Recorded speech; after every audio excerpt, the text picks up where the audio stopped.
Հա, կներեք, եւ իմ այստեղ գտնվելը ժողովրդի լեգիտիմ կամքի արտահայտություն է։ Եթե ժողովրդի ուրիշ լեգիտիմ կամք ձևավորվի, ինքը անպայման կարտահայտվի։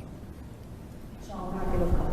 քաղաքական թեմաները 7 տարի շարունակ լսում ենք ինչպես է ընդդիմությունը եւ իշխանությունը միմյանց փոխադարձաբար մեղադրում պետական դավաճանության մեջ եւ տպավորություն է ստեղծում, որ երկրում բոլորը գիտեն, որ կան այլ երկրի շահերը պաշտպանող անձինք, բայց ազգային անվտանգությունը անգործության է մատնված եւ որևէ արձագանք դրսեւորում այս հարցի չի ստանում։ Հասկանալի է, որ սա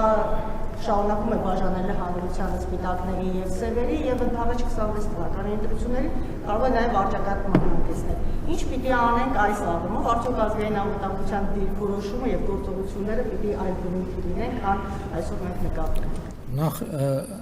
կտրականապես համաձայն չեմ ձեր գնահատականի հետ, չի կարող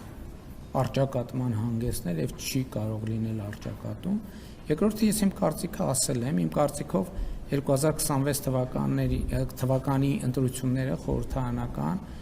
պետքա լինեն հետևյալի դրսևորումը նախորդող շրջանի այն քաղաքական էլիտայի բոլոր ներկայացուցիչները,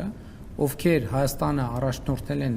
եւ տարել են դեպի թակարդ եւ պահել են թակարդում, այդ ընտրությունների արդյունքում բոլորը պետքա դուրս մղվեն եւ այլևս քաղաքական դաշտում տեղ չունենան։ Սա իմ կարծիքն է եւ ես համոզված եմ, որ այդպես էլ տեղի կունենա, որովհետեւ այո, ես էլ գիտեմ, մարդկանց հետ շփվում եմ, մարդիկ արդեն զզվել են այդ նախկին ներկա, չգիտեմ, բանից բանավեճերից, քննարկումներից եւ մենք էլ չեմ ասում, որ այդ խոսակցությունները ցավոք հաճախ դուրս են գալիս քաղաքական բարեկրթության տրամաբանությունից եւ մենք նաեւ կուսակցության ֆորմատով ենք քննարկում ունենում, որ մենք պետք է այնուամենայնիվ արդեն դուրս գանք այս տրամաբանությունից եւ քաղաքական կյանքի նորմալ կանոններ պետք է հաստատվեն Հայաստանի Հանրապետությունում, որտեղ հայհոյախոսությունը